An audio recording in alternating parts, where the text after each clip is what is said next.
গত এক রাত আর পরের দিন সকালের বৃষ্টিতে চারিদিকের অবস্থা খুবই খারাপ। আমাদের এই যে সামনের দিকের ফাঁকা জায়গাটাতে একটু জল আছে, বাকি সেরকম কোথাও জল জমেনি, কিন্তু অনেক নিচু জায়গায় অনেকের বাড়িতে ঘরের জল ঢুকে গেছে। রাস্তাঘাটে জল জমে রাস্তাঘাটের বেহাল অবস্থা, খুবই বাজে পরিস্থিতি। তো এখন বৃষ্টিটা একটু কমে কমে আসে, আস্তে আস্তে পরিস্থিতি স্বাভাবিক হচ্ছে। Good morning to all, welcome back to our channel. আরও একটা নতুন ভিডিওতে আপনাদের সকলের সাথে দেখা হচ্ছে। আজকের ব্লগটা এখান থেকেই স্টার্ট করছি। আজকে একটা স্পেশাল দিনও আমাদের কাছে, খুবই স্পেশাল, কারণ আজকে আমার ছেলে গুড্ডুর জন্মদিন। আজকে ওর 11 বছর কমপ্লিট হচ্ছে। প্রথমে ভেবেছিলাম কিছুই করব না, কারণ মা ছেলে কদিন ধরে খুবই ভুগছি, সে ওয়েদারের জন্য হোক আর যে কোনো কারণেই। ছেলেটার এতটাই শরীর খারাপ ছিল মাঝখানে, ওর হাফেলি পরীক্ষার একটা পরীক্ষা মিস হয়ে গেছে। তো যাই হোক, এখন ঠিক আছে, কিন্তু জন্মদিন বলে কথা, তো দিনটা আর ফিরে আসবে না। সেই জন্য ভাবলাম সেরকমভাবে কোনো সেলিব্রেশন না করে, কাউকে ডাকাডাকি না করে, ঘরেই ওকে একটু রান্নাবান্না করে দেবো, আর ঠাকুমা যদি আসবে। তো সকালে আজকে আমি রান্না করিনি, চান টান করে বাড়ির ঠাকুরকে একটু পুজো দিয়ে নিলাম, ফুল ছাড়াই দিলাম এত সকালে, আর একটু জোগাড়জান্তি করে এবার স্কুলে বেরিয়ে যাচ্ছি, এসে বাকিটা করব। আর স্কুল থেকে ফেরার পথে ডিরেক্ট টোটো করেই বাড়ি এলাম, কারণ আমার আগে ঠাকুমা পৌঁছে গেছে।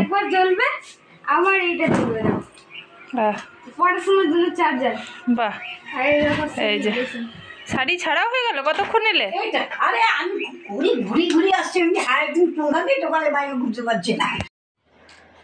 তো আজকে ঠাকুমার আসতে একটু হয়রানি হয়েছে, টোটোওয়ালার রাস্তা গুলিয়ে ফেলেছিল।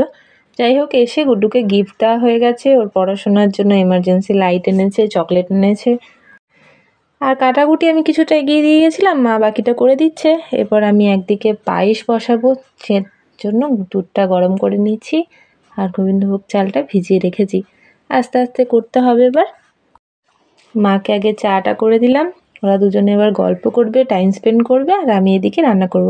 তেমন বিশেষ কিছু করব না, 5 রকম ভাজা, চিকেন, চাটনি। একদিকে রান্নার তাড়াও আছে, একদিকে ভিডিও করছি, তাই ডিটেলে দেখানো পসিবল হচ্ছে না। 5 রকম ভাজা আর পায়েসটা আমার হয়ে গেছে, আর চিকেনের জন্য এবার মশলা কষানো হচ্ছে, ম্যারিনেট করে চিকেনটাকে রেখে দিয়েছি, বাকিটা এবার করে নেবো আমি। আর মেঘ ঘনিয়ে ঘনিয়ে আসছে মাঝে মাঝেই, বলতে বলতেই বৃষ্টি শুরু হয়ে গেছে একদম ঝমঝম করে।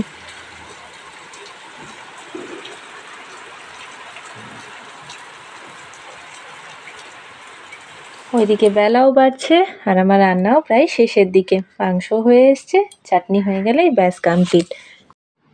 2টো বেজে গেছে, গুড্ডুর তো ভীষণ খিদে পেয়ে গেছে, তাই ওর থালা সাজিয়ে দিলাম 5 রকম ভাজা দিয়ে, মাছের মাথা, আর তার সঙ্গে এই যে চাটনি, মিষ্টি, পায়েস, আর মাংস, আর চকলেট। একটা মা নিয়ে এসছে, আর একটা ওর মিস ওকে দিয়েছে। গুড্ডু খাওয়া শুরু করে দিয়েছে, তাই মাকেও বললাম খেয়ে নিতে, আর আমি একটুখানি ওয়েট করব, কারণ ওর পাপা 3টের মধ্যে চলে আসবে। যাই হোক, ডিউটি গেছে, কিন্তু ছেলের জন্মদিনে একটু বাড়িতে থাকলে ওরও ভালো লাগে, তাই আমি আসতে বললাম। এই যে আমরা খেতে বসে গেছি, চলে এসছে, আর এদিকে ওরা খাটে শুয়ে আছে, আর গল্পও করছি, হাসি গল্প করতে করতে খাওয়াও হচ্ছে। এই আনন্দটাই তো বড়। ঈশ্বরের কাছে প্রার্থনা করি এই অল্পের মধ্যেই আমরা যেন আনন্দ করে সবসময় থাকতে পারি, সকালে যেন ভালো থাকে। আমরা সকলেই আছি, কিন্তু দাদু আসতে পারেনি। আপনারা সবই জানেন দাদু অসুস্থ। আমার একটা রুমের মধ্যে তো দাদুর একটু এলেও অসুবিধাও হয়। তো মা সমস্ত কিছু দাদুর জন্য রেডি করে দিয়ে এসছে, আবার সন্ধে হলেই চলে যাবে। মেঘলা ওয়েদার, ঠান্ডা ঠান্ডা, যখন তখন বৃষ্টি নেমে পড়ছে, তো সেই কারণে দুপুরবেলা আর শোয়া হয়নি, আর খেতে খেতে বেলাও হয়েছে। সবাই মিলে গল্প করছিলাম, টিভি দেখছিলাম। আর এইদিকে তারের মধ্যে কত পাখি এসে বসেছে দেখুন। গুড্ডু আমার কাছ থেকে ফোনটা ওই জন্যই চাইছিল, পাখিগুলোর ভিডিও করার জন্য। আবার মুষলধারে বৃষ্টি শুরু হয়ে গেল। এদিকে একজনের মানভঞ্জনের পালা চলছে। আসলে বৃষ্টি হওয়ায় ওর বাবা বারণ করছিল যে যেতে হবে না, আমরা কেক আনতে যাচ্ছিলাম, আর ও জেদ করছে যাওয়ার জন্য, তাই একটু রাগ হয়েছে আর কি। বৃষ্টিও বন্ধ হয়ে গেছে, আর এই যে মানভঞ্জন করে ঠিক আমাদের সঙ্গে যাচ্ছে। 2 দিন বৃষ্টিতে বাজার বেশ ফাঁকা ফাঁকাই ছিল। যাই হোক, আজকে তাও লোকজন দেখা যাচ্ছে, তাই এলাম মিও অ্যামোরেতে। অনেক নতুন আইটেম কিন্তু, কেক পেস্ট্রিরও অনেক ভ্যারাইটি আছে কাপকেকসের।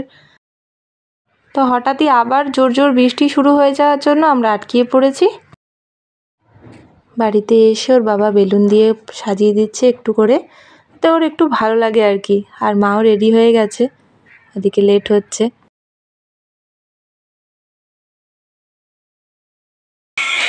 প্রত্যেকবার না না না কাটো কাটো। Happy birthday to you, happy birthday to you.